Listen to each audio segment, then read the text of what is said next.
আর এবার আমরা নজর রাখবো যে দীর্ঘদিনের দাবি ছিল পাকা সেতু নির্মাণের, আর অবশেষে গ্রামবাসীদের সেই দাবি মেনে বাঁকুড়া ছাতনার ধবন গ্রাম পঞ্চায়েতে পাকা সেতুর ভিত্তিপ্রস্তর স্থাপন হলো। সেই ছবি আপনাদেরকে দেখাচ্ছি। প্রায় 1,61,00,000 টাকা বরাদ্দের পাকা সেতুর ভিত্তিপ্রস্তর স্থাপন হয়। প্রতিনিধি প্রিয়ব্রত এই মুহূর্তে আমাদের সঙ্গে রয়েছেন। প্রিয়ব্রত থেকে একটু জানবো। প্রিয়ব্রত, স্বাভাবিকভাবেই খুশি গ্রামবাসীরা, বোঝাই যাচ্ছে। সেক্ষেত্রে এই গ্রামের কটি পরিবারের দাবি ছিল এবং কতজন এরকম চরম দুর্ভোগে ভুগতেন, মানে কতটা দরকারি ছিল এই পাকা সেতু? দীর্ঘদিন ধরে দুর্ভোগে ভুগছিলেন গ্রামবাসীরা এবং এলাকার মানুষ, যেখানে 10 থেকে 20টা পরিবার, যে মানুষ গ্রাম, যেখানে বাঁকুড়ার দিকে প্রায় 10টি গ্রাম এবং পুরুলিয়া দিকে 10টি গ্রামে এমন সেতু, যে সেতু কিন্তু বাঁকুড়া এবং পুরুলিয়া জেলার মধ্যে সংযোগ স্থাপন করে এবং প্রচুর গ্রামের মানুষ এই রাস্তা দিয়ে যাতায়াত করে, তারা কিন্তু চরম সমস্যায় ভুগছিলেন। প্রায়ই জিরাজিরো এই সেতু দিয়ে চলাচল করতে যেয়ে পড়ে যেয়ে দুর্ঘটনা ঘটছিল এবং দুর্ঘটনা প্রবণ এই সেতু দিয়ে যাতায়াত করতে যেয়ে প্রায়ই বিপদের সম্মুখীন হতে হচ্ছিল এবং বর্ষাকালে যখন জল বয়ে যায় সেতুর উপর দিয়ে, তখন ঘুরপথে যেতে হচ্ছিল মানুষজনকে এবং দীর্ঘদিন ধরে দাবি উঠছিল। গ্রামের মানুষজন বিভিন্ন ধরনের আন্দোলন করেছেন, পথ অবরোধ করেছেন, তারপরেও সেতু হয়নি। সম্প্রতিকালে পঞ্চায়েত নির্বাচন, সেখানে প্রার্থী দেওয়া হয়েছিল একমাত্র গ্রামের নির্দল প্রার্থী। সে পরে অবশ্য জিতে পরে তৃণমূল কংগ্রেস যোগদান করে, কারণ তিনি বুঝেছিলেন যে সেতু করতে হলে, উন্নয়নের সাথে থাকতে হলে তৃণমূল কংগ্রেস করতে হবে। এবং তৃণমূল কংগ্রেস করার পরই সুখবর এসছে এবং গ্রামের যে সেতু, সেই সেতু হচ্ছে। জেলা পরিষদের টাকায় 1 কোটি প্রায় 61,00,000 টাকা খরচা করে এই সেতু করা হচ্ছে। গ্রামের মানুষ খুবই খুশি এবং যারা আন্দোলন, একেবারে গ্রামবাসীরা খুবই খুশি। কি বলছেন শুনি। এই ব্রিজটা আজকে শুভ উদ্বোধন হলো বলে আমাদের এলাকাবাসী, গ্রামবাসীর খুবই আনন্দের বিষয়। আজকে খুব একটা আনন্দের দিনে বটে আমাদের। অবশ্যই ধন্যবাদ জানাবো আমাদের মাননীয় মুখ্যমন্ত্রী মমতা বন্দ্যোপাধ্যায়কে, আমাদের জেলা শাসক, আমাদের ডিএম স্যার, আমাদের ছাতনা বিডিও স্যার এবং সকল যারা রয়েছেন পঞ্চায়েত সমিতি, আমাদের পঞ্চায়েতের, জেলা পরিষদের সকল রয়েছে, সকলকে ধন্যবাদ জানাবো। সত্যি এই ব্রিজটা আমি এক্ষুনি নিজে সচক্ষে দেখলাম যে এখানে একটা বড় বাস যাচ্ছে। এই ব্রিজটার যা অবস্থা, সত্যি আমি ভাবতেই পারছি যে বর্ষাকালে যে কী অবস্থা হয় সেটা আমি কল্পনা করতে পারছি। ভালো হলো যে উন্নয়ন এসছে গ্রামে, গ্রামবাসীরা খুশি, আমরাও খুশি। দীর্ঘ অপেক্ষার পর বাঁকুড়াতে যেমন গ্রামবাসীরা খুশি, তেমন একই ছবি জানেন তো পুরুলিয়াতেও। সেখানেও ব্রিটিশ আমলের জরাজীর্ণ সেতু তৈরি হচ্ছে নতুন করে। দেখুন সেই ছবি। দেরিতে হলেও সেতুর কাজ শুরু হওয়ায় কিন্তু খুশি জেলার মানুষরা। পুরুলিয়া বরাকর রাজ্য সড়কের পুরুলিয়া শহর কিন্তু অত্যন্ত গুরুত্বপূর্ণ জায়গা এবং সেখানে এই নতুন করে সেতুটা কিন্তু নির্মাণ করা হচ্ছে। প্রতিনিধি ইন্দ্রজিৎ এই মুহূর্তে আমাদের সঙ্গে রয়েছেন। ইন্দ্রজিৎ থেকে একটু জানবো। ইন্দ্রজিৎ, বহু দিনের দাবি দাওয়া ছিল এবং অত্যন্ত বিপজ্জনক অবস্থায় ছিল এই সেতু এবং অবশেষে নিজেদের দাবি দাওয়া মেনে এই সেতু নির্মাণের কাজ হচ্ছে। পুরুলিয়াবাসী কতটা খুশি?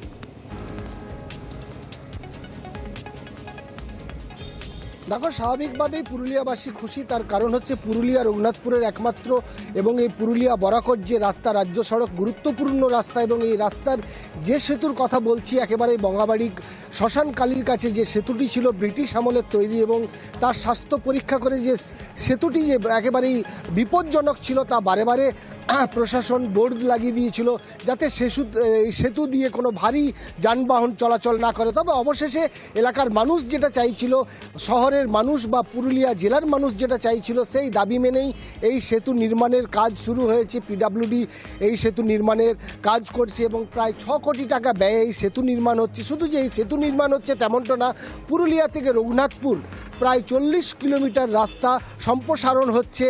7 মিটার থেকে একেবারে 10 মিটার চওড়া রাস্তা হচ্ছে এবং এই রাস্তার 3টি সেতু এবং 6টি কালভার্ট নতুন করে তৈরি হচ্ছে। তার মধ্যে যে সেতুটির কথা বলছিলাম, এটা সত্যিই বিপজ্জনক ছিল এবং একেবারেই জেলার মানুষ খুব খুশি। তার কারণ রঘুনাথপুরের সাথে পুরুলিয়ার যোগাযোগ এবং পুরুলিয়া শহর থেকে বা পুরুলিয়ার শহরের মানুষ যদি একেবারেই যদি যেতে চায় রঘুনাথপুর বা আসানসোল বা বর্ধমান, সেক্ষেত্রে এই গুরুত্বপূর্ণ রাস্তাটা একেবারেই সেই রাস্তার মাঝেই এই সেতু ছিল। ফলে স্বাভাবিকভাবেই এই সেতু তৈরি হচ্ছে, নতুন করে রাস্তা সম্প্রসারণ হচ্ছে, ফলে স্বাভাবিকভাবেই জেলার মানুষ খুশি এই কাজ শুরু হওয়াতে। একেবারেই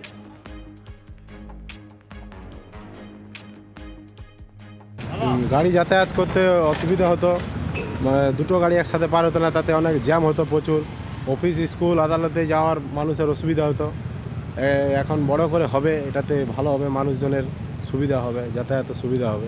এটা শুরু যে ভালো হয়েছে, আমাদের তো ভালো লাগছে যে জলদি মধ্যে গেলে আরও ভালো লাগবে, কেন ব্রিজে বহুত অসুবিধা হয়, পাবলিকের অসুবিধা হয়, মানুষের সবার অসুবিধা হয়। হ্যাঁ, বহুত বিপজ্জনক ছিল। তারপর ধরেন গাড়ি যাওয়া আসা অসুবিধা হয়, জাম লেগে যায়। আমরা বাঁকুড়া পুরুলিয়াতে দেখলাম যে সেতু নির্মাণ হচ্ছে, তো সেখানে গ্রামবাসীরা খুশি। তবে রাস্তাও নির্মাণ করা হচ্ছে দুবরাজপুরে, সেখানে কিন্তু গ্রামবাসীরা বিক্ষোভ দেখাচ্ছেন, কারণ সেখানে রাস্তার মান নিয়ে চলছে একেবারে টানাপোড়েন। রাস্তার মান নিয়ে প্রতিবাদ করায় তৃণমূল কাউন্সিলরকে হুমকি দেওয়া হচ্ছে। কেউ হুমকি দিচ্ছেন না, অ্যাসিস্ট্যান্ট ইঞ্জিনিয়ার, কন্ট্রাক্টর সহ বেশ কয়েকজনের বিরুদ্ধে অভিযোগ উঠে আসছে।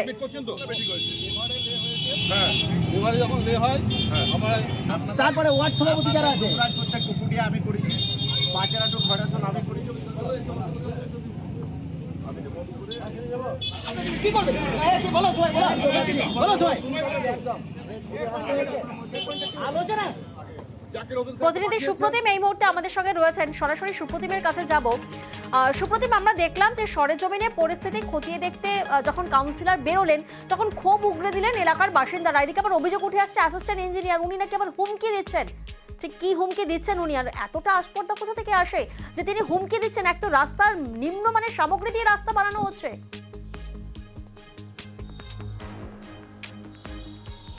একদমই, দেখো সেটা হচ্ছে যে দুবরাজপুর থেকে চন্দ্রপুর পর্যন্ত একটা রাস্তা তৈরি হচ্ছে 17 কিলোমিটার, এবং এই যে রাস্তার মান, এই মান নিয়ে বীরভূমের ওই দুবরাজপুর পুরসভার দুজন কাউন্সিলর, বনমালী ঘোষ আর মানিক একজন কাউন্সিলর রয়েছেন, তারা যখন সেখানে প্রতিবাদ করতে আসেন যে রাস্তার গুণমান নিয়ে, তখনই অভিযোগ উঠছে যে এক্সিকিউটিভ ইঞ্জিনিয়ার সহ ঠিকাদার এবং বাকি লোকজনরা কিন্তু তাদের ওই কাউন্সিলরদের হুমকি দিচ্ছে।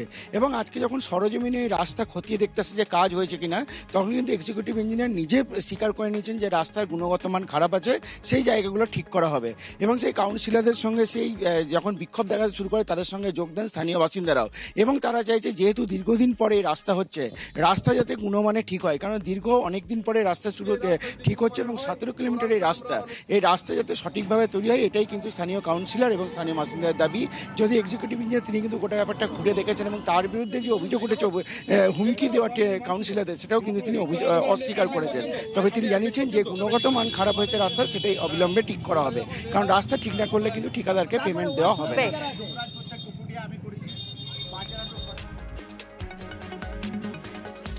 একদিকে আমরা দুবরাজপুরের ছবি দেখলাম, যেখানে নিম্নমানের সামগ্রী দিয়ে রাস্তা তৈরি করা হচ্ছে, সেখানে বিক্ষোভ হচ্ছে। আর খড়িবাড়িতেও কিন্তু একই ছবি, সেখানেও হাত দিলেই উঠে যাচ্ছে রাস্তার পিচ। দেখুন সেই ছবি, দেখুন হাত দিলেই কিন্তু রাস্তার পিচ উঠে যাচ্ছে। ছবি খড়িবাড়ির পানিশালী পঞ্চায়েত জায়গিরজোত এলাকায়, যেখানে নিম্নমানের সামগ্রী দিয়ে রাস্তা তৈরি হচ্ছে।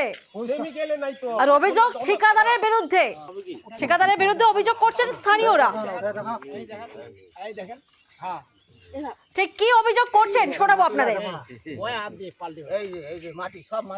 শুরু থেকেই কাজের একদম নিম্নগতি, একদম এত ঢিলা কাজ, আর কাজের মাল মেটেল ঠিক নাই, সোলিংও ঠিক হইল না। কোনো জায়গায় সোলিং ঠিকই আছে, কোনো জায়গায় এরকম পাতলা দিয়েছে যে 2 ইঞ্চি 3 ইঞ্চিও হবে না সোলিং। রাস্তা এখন পিচ করছে, পিচ অলরেডি হয়ে গেছে, তো পিচটা এরকম হয়ে গেছে হাতে দিয়ে উঠে যায় পিচ। তো আমাদের এটা পুনরায় দাবি যে রাস্তাটা যেন ভালো হয়, রাস্তা মজবুত না হলে আমরা কিন্তু বিশাল বড় আন্দোলনে নামবো। প্রতিনিধি বিশ্বজিৎ এই মুহূর্তে আমাদের সঙ্গে রয়েছেন, সরাসরি বিশ্বজিতের কাছে একবার যাব। বিশ্বজিৎ, তোমার থেকে একবার জানার চেষ্টা করব যে যেমন আমরা দেখলাম যে নিম্নমানের সামগ্রী দিয়ে রাস্তা তৈরি করা হচ্ছে, স্থানীয় বাসিন্দারা তারা বলছেন বৃহত্তর আন্দোলনে যাবে, ঠিকাদার সংস্থার কর্মীর বিরুদ্ধে অভিযোগ। সেক্ষেত্রে প্রশাসনের কানে কি গেছে? প্রশাসনের তরফে কি কোনো পদক্ষেপ নেওয়া হচ্ছে?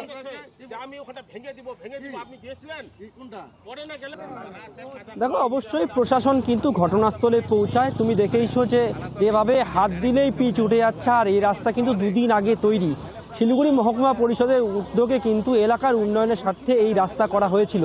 আর ঠিকাদারি সংস্থা পুরোপুরি নিম্নমানের সামগ্রী রাস্তা তৈরি করায় যেরকম বিক্ষোভ হয়েছে, তেমনি কিন্তু খবর পেয়েই কিন্তু শিলিগুড়ি মহকুমা পরিষদের যিনি কর্মাধ্যক্ষ তিনি ঘটনাস্থলে যান, স্বয়ং প্রধানকে নিয়ে যান এবং তিনি আশ্বাস দিয়েছেন যে রাস্তা নিম্নমানের হয়েছে।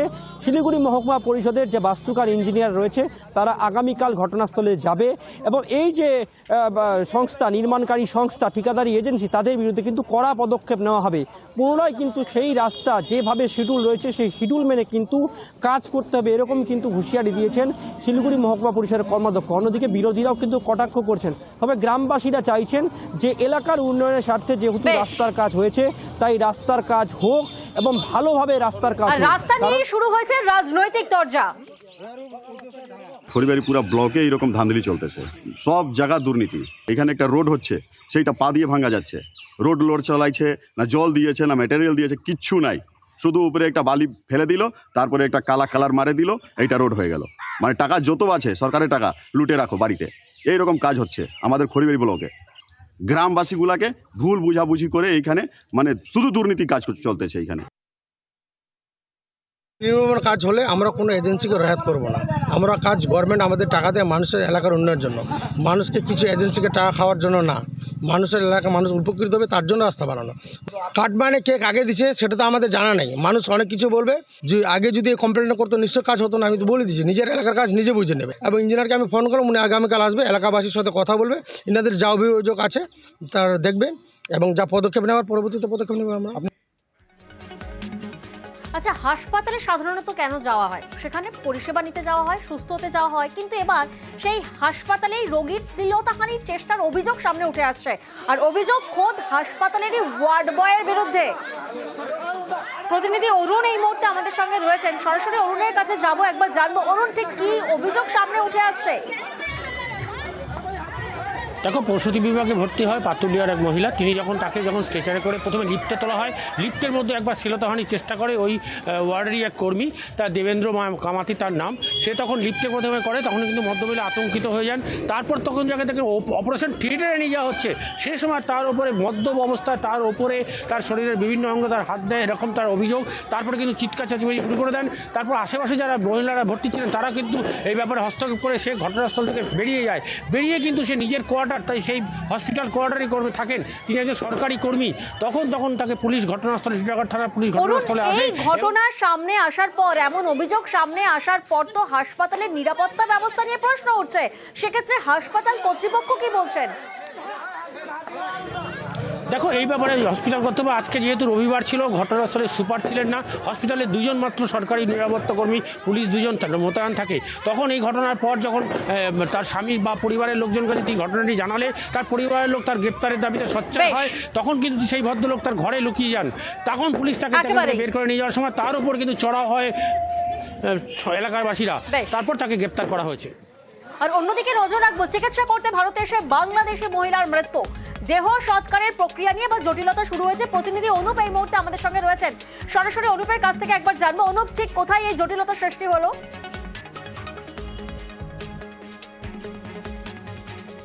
দেখো প্রিয়াঙ্কা, একদমই গত 24 তারিখে বাংলাদেশ থেকে ভারতে আসেন সুবল চন্দ্র রায় এবং তার স্ত্রী মনোরমা দেবনাথ। তারা দুজনে ভারতে আসেন চিকিৎসা করানোর জন্য। সেই চিকিৎসা করাতে ব্যাঙ্গালোরে যায় তারা। সেখান থেকে ফিরে গতকাল রাত্রে বালুরঘাট হাসপাতালে তার স্ত্রীকে নিয়ে আসে এবং সেখানে চিকিৎসকরা তাকে মৃত বলে ঘোষণা করে। এখন এই মুহূর্তে তার পুলিশ মর্গে, বালুরঘাট পুলিশ মর্গে তার মৃতদেহ আজ ময়নাতদন্ত হয়েছে। তারা যেটা দাবি করছে, তারা এখন তার দেহ সৎকার করতে চাইছে ভারতেই, কিন্তু সেইখানে হচ্ছে যে সীমান্ত যে আইন, সেই আইন অনুযায়ী তাদেরকে এই মুহূর্তে এখন ভারতে অবস্থিত বাংলাদেশের যে হাই কমিশনার তাদের কাছ থেকে অনুমতি নিয়ে আসতে হবে যে তারা ভারতে তার দেহ সৎকার করতে পারবে। সেই অনুমতি না আসা পর্যন্ত এখান থেকে শুরু হয়েছে সেই আইনি জটিলতা। আর অন্যদিকে এবার নজর রাখবো দলছুট বুনো হাতির দাপট। হাতির হামলায় গুরুতর আহত হয়েছেন একজন। মেটালি ব্লকের বিধাননগর গ্রাম পঞ্চায়েতের মাথা চুলকা এলাকার ঘটনা, যেখানে দেখুন কিভাবে হাতির দাপট চলে। বিধাননগরের শালবাড়ি, বর্মনপাড়া এলাকা থেকে কলাবাড়ি এবং ফিকুদুরা প্রত্যেকটি এলাকায় দাপিয়ে বেড়ায় সেই হাতিটি। প্রতিনিধি রকি এই মুহূর্তে আমাদের সঙ্গে রয়েছেন, সরাসরি রকির কাছে একবার যাবো। রকি, যে ছবি আমরা দেখছি একবারে প্রত্যেকটি এলাকায় দাপিয়ে বেড়াচ্ছে সেই হাতিটি, সেক্ষেত্রে বন দপ্তরের তরফ থেকে ঠিক কি পদক্ষেপ নেওয়া হচ্ছে?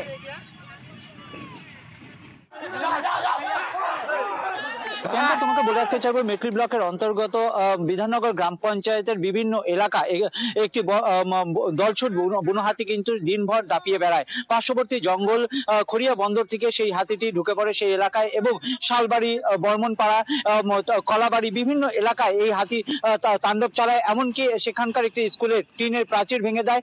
সেই সময় কিন্তু একটি বৃদ্ধ মানুষ সেই হাতির সামনে পড়ে গেলে সেই হাতি কিন্তু সেই বৃদ্ধকে আক্রমণ করে এবং গুরুতর আহত অবস্থায় তাকে উদ্ধার করে নিয়ে যাওয়া হয় মালবাজার সুপার স্পেশালিটি হসপিটাল এবং তাকে আশঙ্কাজনক অবস্থায় সেখান থেকে কিন্তু শিলিগুড়ি মেডিকেল স্থানান্তরিত করা হয়। এই ঘটনায় রীতিমতো আতঙ্ক ছড়িয়ে পড়ে, পড়েছে এই ঘটনায়।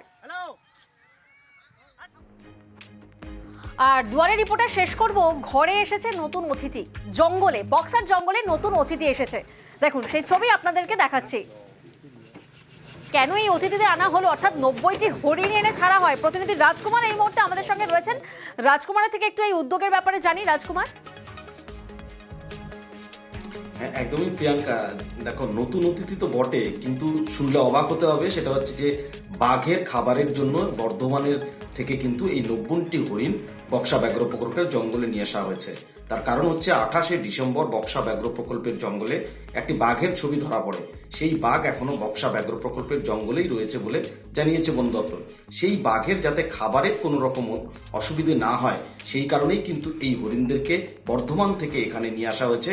শুধু তাই নয়, বক্সা ব্যাঘ্র প্রকল্পের যে জঙ্গলের যে খাদ্য শৃঙ্খল, সেই খাদ্য শৃঙ্খল যাতে ভালো হয় সেই কারণেই এই নতুন অতিথিদের এনে এই বনাঞ্চলে ছাড়া বলে জানিয়েছে বন দপ্তর। প্রিয়াঙ্কা। বেশ।